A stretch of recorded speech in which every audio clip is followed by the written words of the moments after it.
Hello, I'm Carolyn Temple, the residence manager at Brescia University College, and I'm here to talk about the residence Clare Hall at Brescia. Here is beautiful Clare Hall and the Mercado. So that glassed-in area is where students would eat breakfast, lunch, dinner, their snacks, have a Starbucks, and in behind the Mercado is where the student residence rooms are. So who can stay in Clare Hall? We guarantee space for any first-year student who's full-time and has paid and applied by the June 8th deadline. Currently, we guarantee residence for our upper year students if they apply and pay their deposit by May 1st. Non-Brescia students can also apply to live in Clare Hall, but we aren't able to confirm their space until after the June 8th deadline. We just want to make sure that we have enough space for our own students before we allow non-Brescia students to live in Clare Hall. There are 3 types of rooms in Clare Hall. The one that we have the most of is the shared ensuite. So that is a single room with a shared ensuite. So you have your own sink, and then you would share the shower and toilet with your bathroom mate. We also have private rooms, which is a private bedroom with private washroom, accessible washroom. So these rooms are reserved for students that do have supporting medical documentation and are sort of given out as needed. And then our last room type is our premium king. It has a king size bed, not an accessible washroom. So they are not reserved for students with medical documentation and are given out at a lottery. So if I have too many students that have applied for that room, whoever's paid their deposit and applied by the deadline, go into that lottery, and that's how we assign those rooms. The shared ensuite rooms and private rooms come with a queen size bed, whereas the premium king comes with a king bed. There's the typical shared ensuite room for you. As you can see, you have your own room with a sink, and then you share the shower and toilet with your bathroom mate. There are 3 types of houses in Clare Hall. An etsu house is one that we gear towards our first year student. It is a quieter floor. The quiet hours start at 11 every night, and no male guests are permitted to stay on this floor after 11 p.m. Then we have Brescia House, and this one is also geared towards our first year student. Male guests are permitted to stay, and quiet hours are a little bit lifted on this floor. So from Sunday to Thursday, quiet hours start at 11, and then Friday and Saturday, they start at 1. We also have a floor that's reserved for our upper year student, which is called the Sperto House. This floor also has more relaxed quiet hours, and male guests are permitted to stay.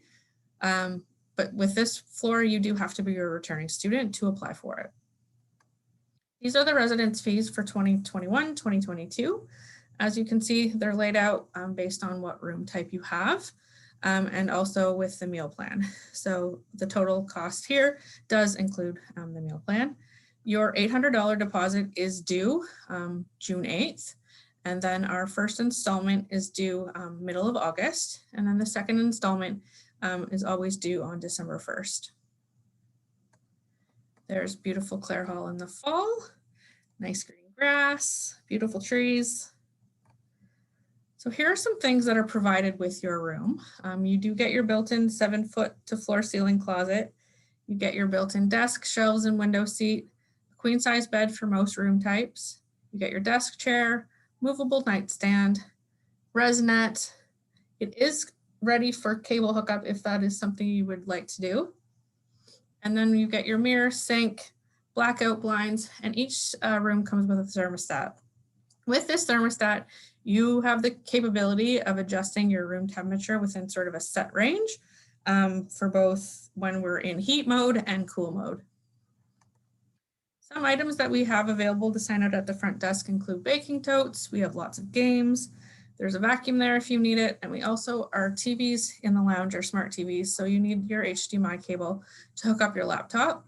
We also have ones that are available to use for your Apple TV as well. Sorry, your Apple MacBook. Some of the building amenities in Clare Hall include, we have a laundry room and a mailbox. So the laundry room, the washer and dryer, it's $2. In the mailroom, there is a a laundry sort of debit machine that you use to load up your laundry card. Instead of having to bring coins and stuff, it's just easy. You just put in your laundry card and load that up and then just use it as you need. Each student also gets their own mailbox and key. So if there's something that will fit in your mailbox, we put it in your mailbox. If you get a package that doesn't fit, we let you put a little slip in your mailbox and let you know that you have a package to pick up. So each student does get their own private mailbox. We also have a small gym. It is located just in behind the laundry room, and it is open 24 hours a day, 7 days a week. On site, we have residence maintenance and cleaning custodial staff. So if there is something that's not working quite right in your room, we ask that you come down to the front desk and fill out a maintenance request. And usually maintenance will be up within that 24-hour period. They're here to serve students, and we do everything we can to make sure your room is the way it should be as quickly as we can. We also have custodial staff on site. Now, they don't clean your room, that is your responsibility. They are in charge of cleaning all the lounges, the halls, and the public washrooms and common areas within Clare Hall. There's Clare Hall at night.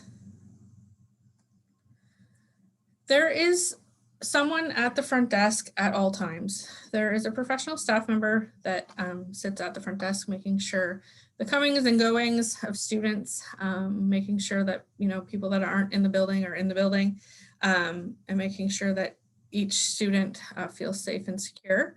The front desk staff is also there to answer questions, hand out the mail, let you sign out any equipment. We also have security on site every evening and throughout the weekend. So every night at 10:30, a security officer is on site until 6:30 the next morning. Except for the weekend, they start Friday night at 10:30 and are here till Monday morning at 6:30. So there is always someone available if needed. There's the Mercado, where you will grab your most delicious meals. And here's the meal plan. This was last year's rates, just waiting to hear on our updated meal plan dollar amounts, but it will be a little bit different than this. The meal plan is non-refundable and non-transferable. So students must use their meal plan in the allocated time. So from September to the end of April. We have residence assistants on each floor. So each floor has their own resident assistant. Residence assistant's main job is to support and help ease the transition for all of our students. So the RAs live right on the floor with the students, and they provide programming, uphold the community standards, and provide sort of any first aid or mental health support that might come up. They are extensively trained to assist with most common transition issues. They are responsible to build community and to provide community management on their floor. They are the frontline staff and usually the first one to sort of deal with anything that might go wrong, but they are trained to make the building run as smoothly as possible, all along supporting the students that are here. We also have community assistants, and they help plan events for the whole building. So whereas your RA plans events for your own space, your own floor, the community assistance role is to plan events for the entire building. So anything from plant night to community dinners to speak and fretting, sort of anything that falls under the whole sort of building programming, the community assistants take that. Due to COVID-19 this year, we had to change some of our regulations. So our programming obviously fluctuated based on where we were within the provincial framework. So when we were in orange, we were allowed so many people in the lounge. When we were in red, we were only allowed this many people in the lounge. So the RAs got quite creative on how to still program. So we had campfires, we had community walks in the forest, we had a lot of drop-in events where students would grab a treat and then go back to their room and do something on Zoom together, or would come to the lounge and grab all their paint supplies to paint with Bob Ross one night. So very flexible with how our programming was delivered, but students still, I think, felt connected and we're still able to build that community that we so pride ourselves on. Our guest policy also had to be changed as well. Starting in the end of September, the London Middlesex Health Unit advised that we not allow guests in the building. So students were not permitted guests within their residence rooms. Again, we'll be following the public health guidelines for that. And then last, the room assignment was changed a little bit this year. I was able to space students out a bit more. So students didn't live necessarily right next to another student. And a lot of students were given private rooms to make sure their safety was of utmost top of mind. Everything that we did this year was very much around the guidance of the London Middlesex Health Unit in support of our student and staff safety. If you have any questions, please feel free to email me. My email is on the website. If there's anything that you would like more information on, please reach out. Thank you.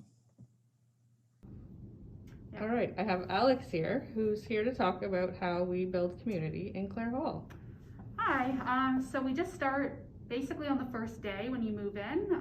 We do have a first floor meeting for each floor, and that is a great chance to kind of get acquainted with your floor mates and kind of learn who your neighbors are. And we do tend to have activities to get to know each other as well. Also throughout the year and starting on move-in day, we do encourage you to keep your doors open just so you can get to know people on the floor and people on other floors as well. In terms of building community throughout the year, the RAs love to do events. We love to do lots of food events, crafts, games, all sorts of activities. We love hearing suggestions as well. So whatever the students need or want, we like to take that into consideration and plan our programming that way. And then there's also, we partner with residence councils sometimes. A lot of RAs will collaborate on events as well. So yeah, we just try to maintain community kind of from the first day and all year as well. What do you think has changed due to COVID-19? So due to COVID-19 and restrictions and limitations that the health unit has set out for us, we do have to alter our programming a little bit, but we do try our best to be able to get together as best as we can. A lot of things are limitations in the lounge, so we can't have as many people as we usually do in the lounges, or we'll try to do outdoor events instead. As of right now, we're doing a lot of drop-in events, so we'll do lots of treats or little self-care baggies or things that you can quickly drop into the lounge and take back to you with your room. Yeah. Great, thanks Alex. No problem. All right, I have Emma here, who's an RA, and she's going to talk about what it's like to have an RA in Clare Hall. Hi, so I'll start on the first day. Your RA will come and talk to you and your family when you're unpacking, and then you'll see them again at your floor meeting where you meet the rest of the students on your floor. We're here to support you through the semester. We plan events according to what the students need. So if the students are stressed, we'll plan self-care events. Relate to academics, we'll plan events for that too. There's an RA on duty every night, so if you need support, they're there to come and help you. We're trained in mental health, first aid, dealing with conflicts, and community building. So we're training everything to come and help you throughout the first year and support you throughout the entire semester and make your first year great.